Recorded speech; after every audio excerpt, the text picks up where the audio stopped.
கலால் வரி உயர்வால் சிகரெட் விலை உயரவிருக்கும் நிலையில் இந்த விலையேற்றத்தால் சிகரெட் புழக்கம் குறைய வாய்ப்பிருக்கிறதா என்று மக்கள் குரல் பகுதியில் எழுப்பப்பட்ட கேள்விகளுக்கு தஞ்சாவூர் மாவட்டம் கும்பகோணம் மக்கள் தெரிவித்த கருத்துக்களை தற்போது பார்க்கலாம். இது ரெண்டுமே பார்த்தீங்கன்னா எதுவுமே கட்டுப்படுத்த முடியாது.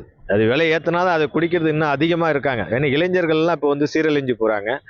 புகைப்பது மட்டுப்படுமா அப்படின்னா மட்டுப்படாது.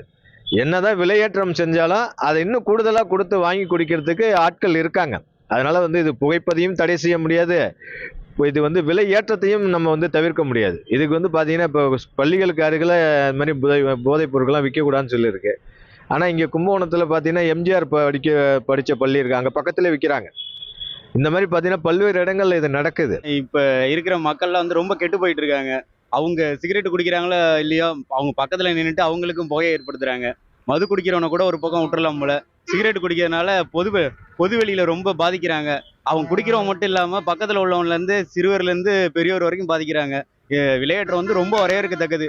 இதனால புதுசாக குடிக்க வர்றவங்களை புகைப்பிடிக்கிறவங்க குறைவாங்க அப்படிங்கிறது என்னோட கணிப்பு.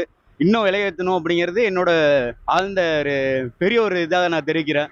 விலை ஏறினது பொதுவான கருத்தை போது விலை ஏறினது ரொம்ப சந்தோஷம்தான். ஏன்னா நிறைய பேர் அதனால நிறையா மன உளைச்சலுக்கு ஆளாகிறாங்க.